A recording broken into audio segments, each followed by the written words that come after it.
A young woman was scorned the moment she walked into the will reading of a wealthy billionaire who had passed away. But when everyone discovered her true identity, they were left speechless, stunned into silence. "Who let the janitor's daughter into the hall?" The voice sliced through the murmur like a knife through fruit, too ripe soft on the outside but bitter, just beneath laughter scattered across the grand hall in polished little bursts, each one sharper than the last. Laura didn't flinch. She'd known it would begin like this. The air smelled of lemon wax and entitlement. The chandeliers above caught the pale morning sun and fractured it over the room like spilled jewels. Everything gleamed: mahogany walls, crystal glasses, teeth behind false condolences. Everything but her. She wore a faded blue cotton dress that barely reached her knees, and a cardigan too big for her frame. It had belonged to someone else once. Maybe her mother, maybe a stranger. Her sneakers were quiet against the marble soles, worn smooth from walking farther than anyone in this room ever had. Preston Thorne, the one with the golden tie and an ego to match, leaned against a side table, glass of champagne dangling between two fingers. He was Logan's second cousin, and had always thought that made him second in command. "Honestly, she looks like she wandered in from the bus station," he said, loud enough for the room to pause. Junie Clark, a lifestyle coach with synthetic grace, and Logan's third ex-wife, scoffed as she scrolled on her phone. "She's probably here for a handout. They always show up for the money like vultures in flats." Hazel Van Doren, a trust fund heiress with 5 divorces and no children, added. "She's got that sad orphan look, all wide eyes and tragic charm. Must be trying to guilt the lawyer." Lily Montgomery, Logan's niece, socialite, and hobby critic, laughed without humor. "Or maybe she thinks this is some kind of contest. Like if she cries enough, she wins a beach house." They hadn't asked her name. No one had, not once. Laura stood near the tall windows that looked out over the fog-draped hills. The sky was the same color as her cardigan, muted, unsure, waiting for something to change. She held her canvas backpack by one strap, knuckles pale with the pressure. The bag was plain, no brand stitched at the bottom where the seam had once torn. It was too small for greed and too honest for games. "Turn around," Hazel said, giggling. "We want to see the label on that thing. Is it Target or Tragedy?" Then came the soft crinkle of paper, a napkin cocktail pink folded and scrawled with black marker. Preston passed it to Lily like it was some sacred joke, and she, with delicate fingers, slipped it into the flap of Laura's backpack while brushing past "Little something for your scrapbook," she whispered, the scent of imported orchids thick on her skin. Laura glanced down and saw the words, "Charity Case," block letters, "Ugly Truth" or "Ugly Lie," depending on who you asked. Still, she said nothing. Her silence stirred the air again. It made them restless, unsure, like a dog that doesn't bark when you step on its tail. There was no reaction to feast on, no drama to savor, just a girl who wouldn't look at them. And that infuriated them more than any insult might have. Junie leaned in to Preston, whispering just loud enough. She doesn't even know she's already the punchline. But Laura knew. She had known the moment she stepped across the estate gate, carried more by resolve than invitation, that she would not be met with open arms. She didn't come to be seen. She came to see her father's test. She reminded herself. This wasn't a gathering. It was a proving ground. Laura blinked once. The room would forget this moment, but she would remember every name, every voice, every whisper wrapped in sugar and venom. The heavy doors groaned open just as the grandfather clock in the corner struck 10. Arthur Grayson entered with the air of a man used to controlling rooms larger than this one and colder than the people in it.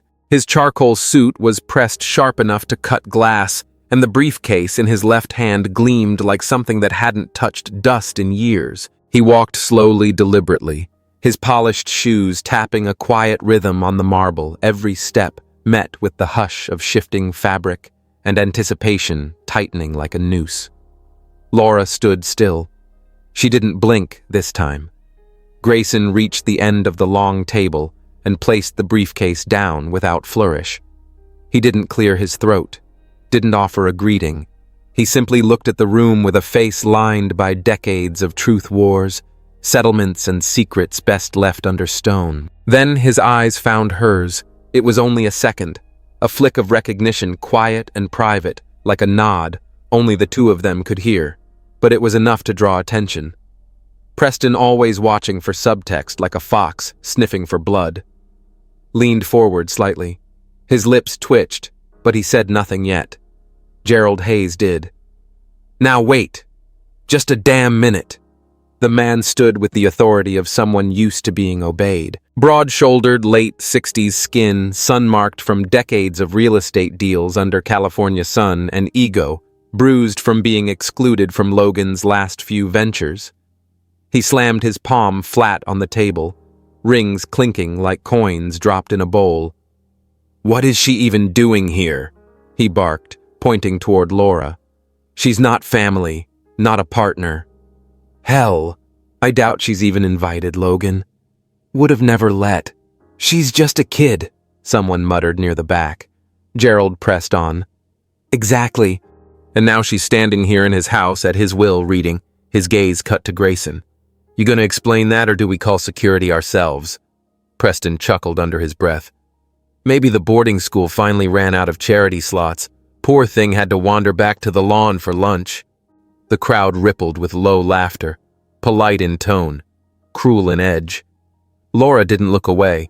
She simply shifted her grip on the strap of her canvas bag, the one still bearing the charity case napkin crumpled into its outer pouch.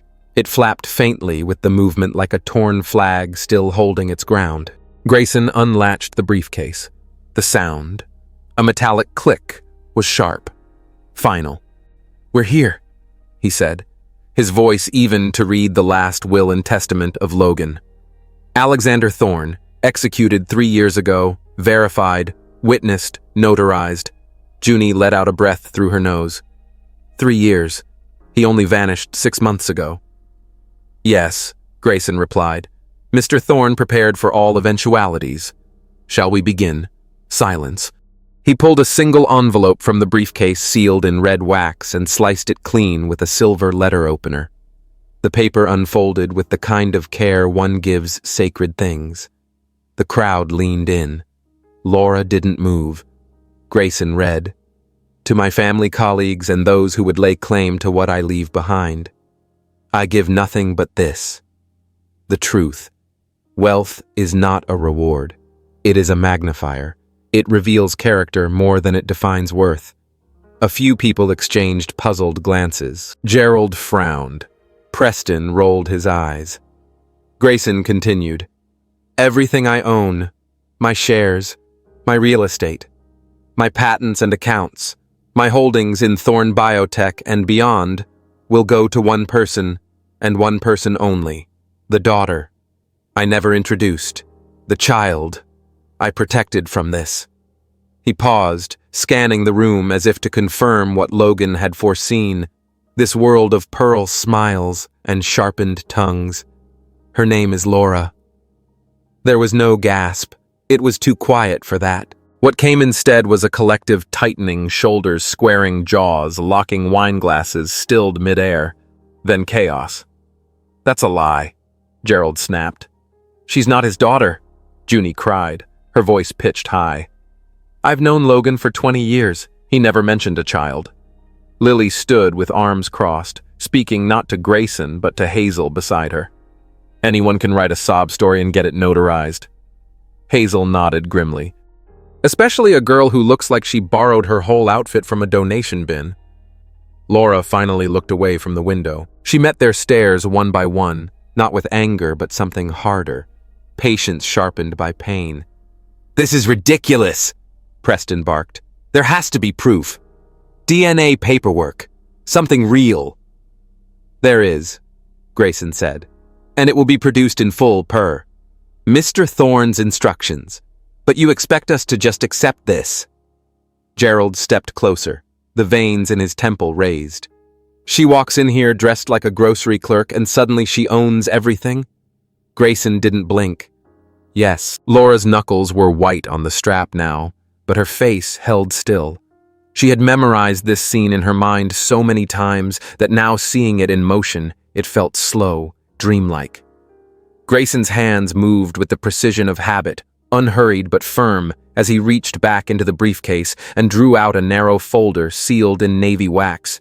The air in the grand hall thickened as eyes followed him, some with suspicion, others with dawning fear. "This," he said. Laying the folder flat before him, contains documentation Mr. Thorne anticipated would be required to silence doubt. He broke the seal. The flap whispered open. First, he withdrew a birth certificate. Its edges were slightly yellowed, time-creased but intact. He held it up, reading clearly, his voice steady. Laura, Elise Thorne, born, June 14th, 2006. Father, Logan, Alexander Thorne. The silence that followed was not still. It crackled. Grayson continued sliding out the next page, a stapled packet stamped with lab insignia DNA confirmation. He said, conducted and notarized in 2019 under Mr. Thorne's direct request. 98% probability. Someone exhaled sharply near the window. Next came a series of photographs printed, not digital, not easily doctored. He laid them gently across the table, one by one. Logan in jeans and a windbreaker, kneeling beside a 12-year-old girl in a wildflower meadow, both laughing. Another of them sitting beneath the wooden frame of a mountain cabin porch sharing a blanket and a book. The last. Logan holding her arms wrapped tight. The girl's face pressed into his chest, the same eyes visible just beyond his shoulder. No beach houses, no gala backdrops. Just quiet moments in places no one from this room had ever set foot. Then, Grayson reached for the final envelope. Smaller. Thicker. He pulled from it a USB drive and plugged it into the slim laptop on the sideboard. A screen on the far wall blinked to life. For a beat, there was only wind. Then a man's voice, rich, unmistakable, and alive. "Her name is Laura Logan," said from the video, standing on the porch of the same wooden cabin, backlit by pine trees and afternoon sun. "She's my daughter." The camera steadied as he looked toward it. Expression solemn. "She doesn't wear silk, doesn't care for titles. She's not the kind of child this family would have ever accepted, and that's why I kept her away. But one day, she'll stand among you. And when she does, I'll be gone, and you'll have to choose who you are. Are you the kind of people who see a child, or see a threat?" He glanced toward someone off camera, then back Laura. "If you're watching this, remember what I always told you." The wolves smile first. The screen faded to black. The room broke. Junie let out a sharp cry, half laugh, half protest. "This is revenge." A trick.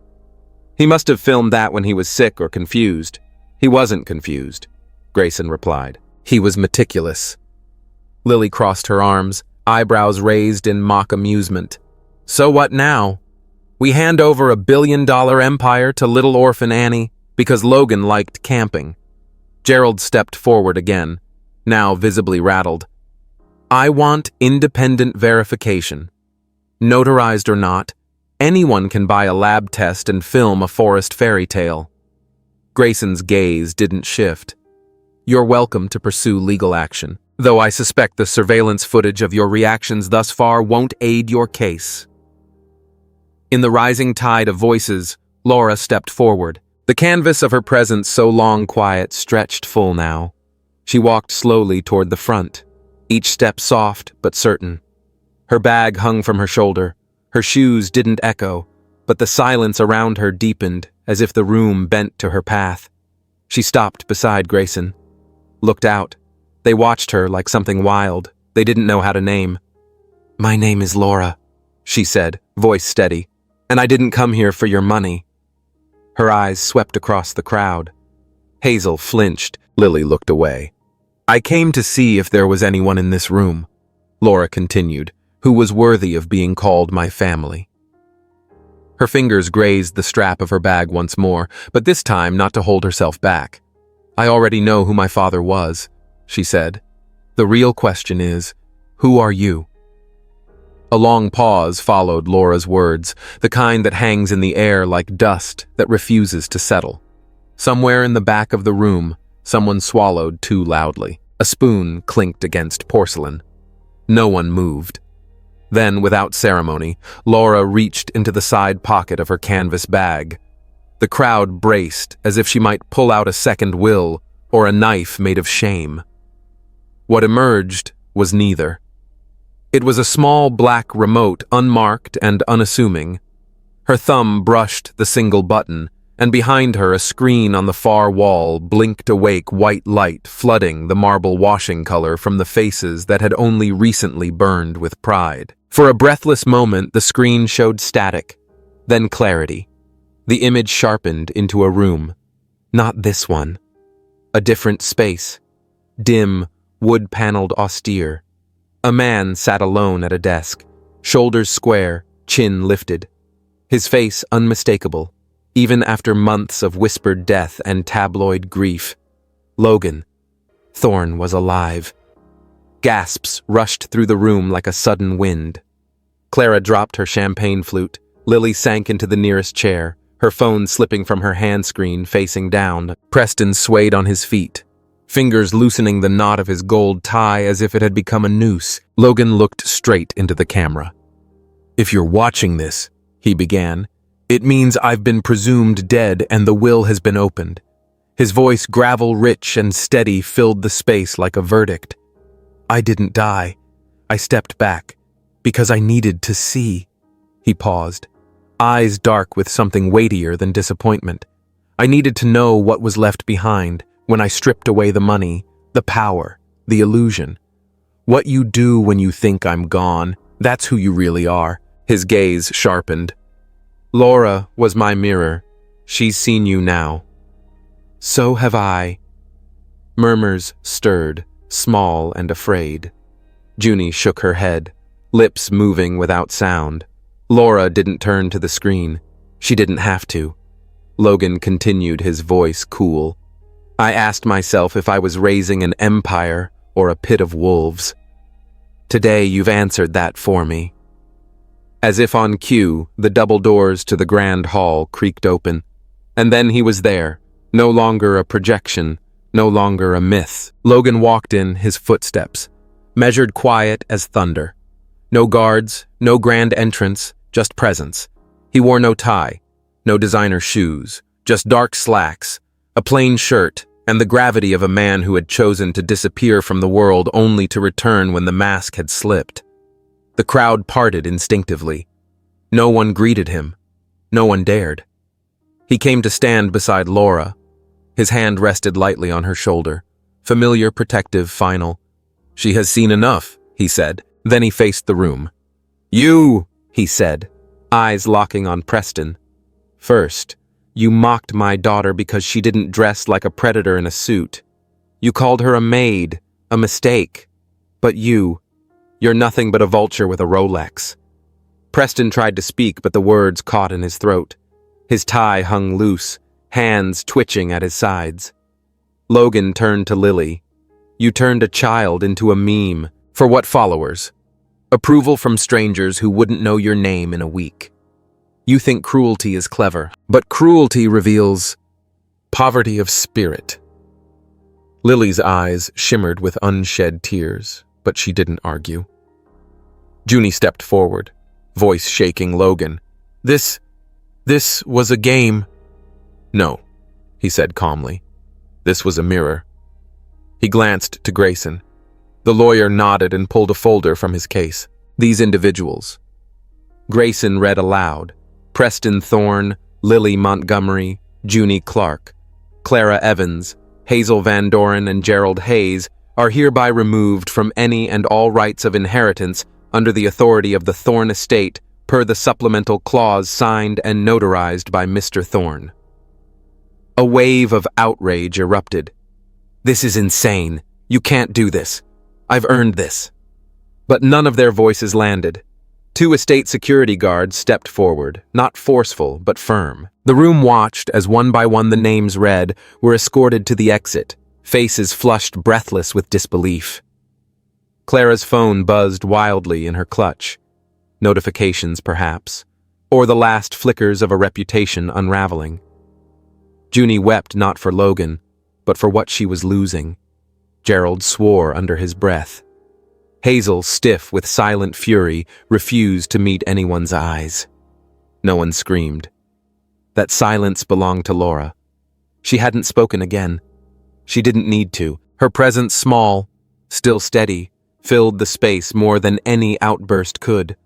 Her gaze followed no one, offered no condemnation, but as each person passed her on their way to disgrace, they flinched like guilty children. She was no longer invisible. She was undeniable. The last echo of footsteps faded behind the tall mahogany doors, leaving the grand hall still almost reverent. Gone were the sneers, the forced smiles, the sharpened laughter that had danced so freely just an hour earlier. What remained was something closer to quiet truth, raw, stripped of pretense. Logan took a breath, the kind that filled a man's chest with something heavier than air. Then slowly he turned toward the front of the room. His eyes weren't sharp anymore. They were measured, almost solemn. The weight of what had just happened settled across his broad shoulders, not as guilt, but as consequence. He stood beside Laura, his daughter, his heir. Yes, but more than that. The one who had walked through the fire and never once flinched. In her hands, the past had been exposed, and now in her hands, the future would be built. Today. Logan said, his voice low and steady. This house saw itself. The remaining guests, only a quiet trio, and Grayson watched in a hush. Their names weren't famous, their shoes weren't glossy, but they were still here. He gestured toward them. 3 people stayed, not because of what they wanted, but because of what they believed. First, Sarah Ellis Hare, graying at the temples, fingers rough from years of caring for others, stepped forward.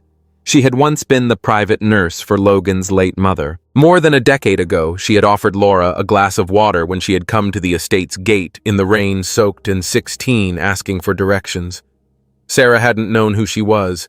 She just saw a girl who looked lost. Next came Michael Reed, the town's old librarian. Thin, stooped slightly with time. His hands trembled as he adjusted his glasses.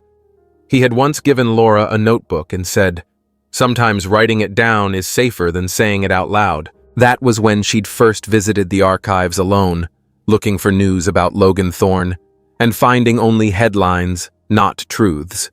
Last was Anna the gardener. Her fingernails were still dark with earth.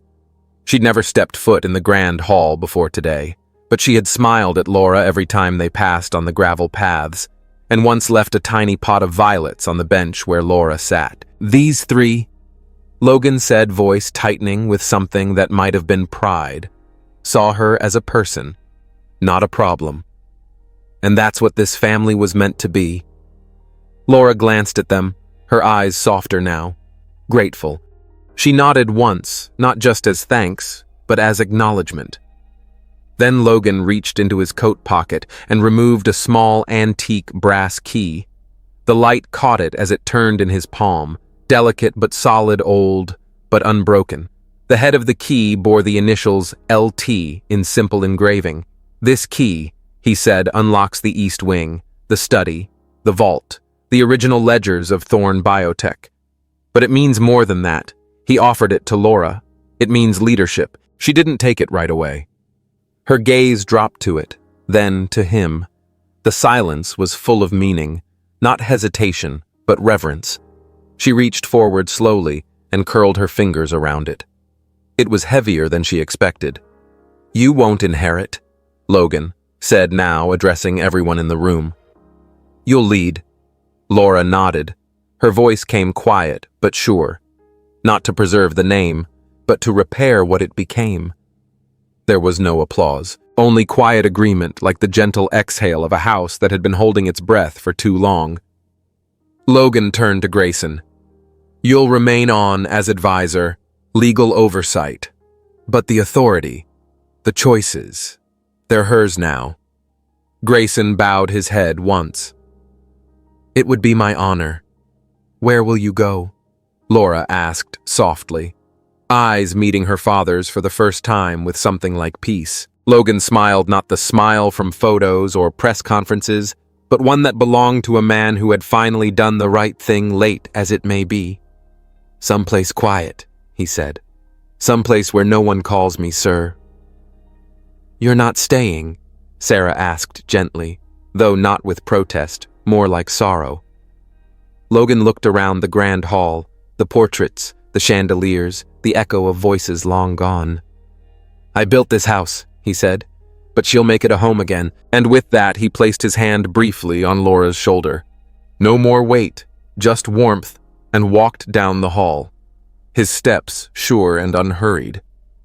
He didn't look back. The first headline hit by noon. Lily Montgomery dropped by major sponsors after Thorne scandal. By the time the sun tilted west across the Thorne estate, 5 of her brand deals had quietly pulled their logos from her pages. What remained was silence, no likes, no calls, no curated hashtags, just the stillness of a public undone by its own reflection. Lily packed her things in a linen tote bag she hadn't carried in years, the monogram fading at the corners. Her phone buzzed once more on the hallway table, but she didn't pick it up. She stared at it instead, as though the screen might forgive her. Was it worth it? She asked aloud, but the hall gave no answer. Down the drive, a black car waited, engine idling. Her driver was gone. She'd sent him away when the 5th call from her publicist went unanswered. She walked out alone. Preston didn't leave so quietly. The officers arrived just after Grayson submitted the final report. 5 sealed files detailing financial misappropriations from a decade-long chain of shadow companies, all tied to Thorne subsidiary funds. Logan's disappearance had given him confidence. But Logan hadn't disappeared. He'd watched. Documented, waited. Preston barked at the guards first, then at the police. This is harassment. I'm family. His voice cracked somewhere between disbelief and desperation. He tried to point fingers at Gerald, at Hazel, even at Laura. But none of it mattered. The ledgers spoke louder than anyone in that room.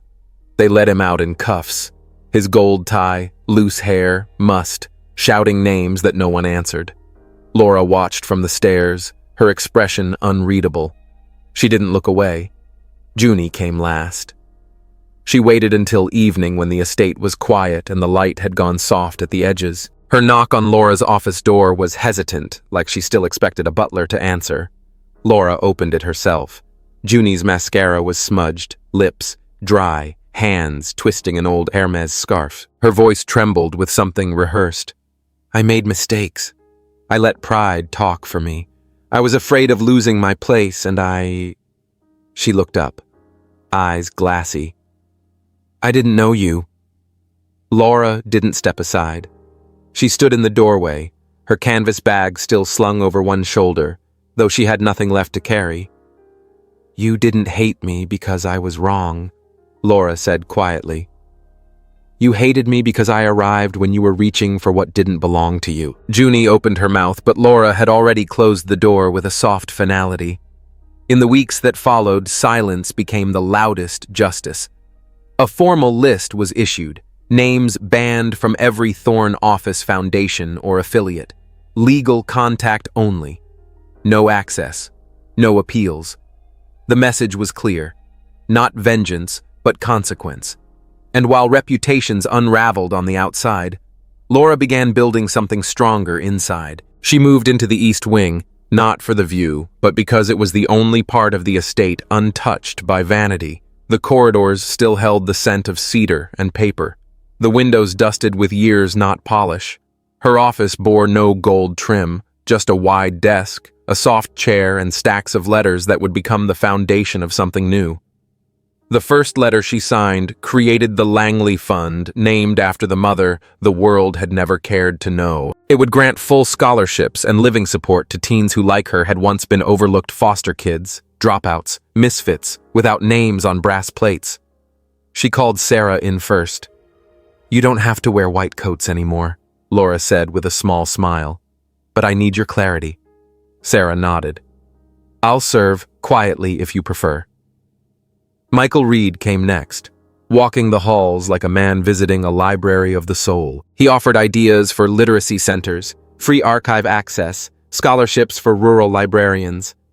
Anna hesitated when invited. I don't know the first thing about boards, she admitted. Laura just said, You know kindness, that's rarer. And so they sat, three voices in a room that had once echoed with arrogance, now shaping the human face of the empire. Grayson remained on as advisor, but never interfered. He met Laura weekly, always with a notebook and no assumptions. Once after, she declined a business merger that would have doubled the estate's profit, but displaced hundreds.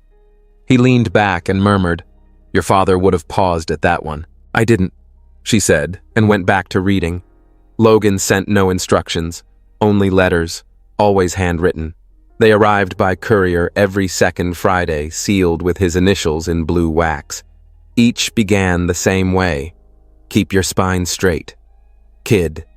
One afternoon, Laura stepped out onto the stone balcony that overlooked the estate's southern gardens, the same spot where Clara had once taken a mocking photo of her small girl, big house, wrong clothes. Now she stood tall.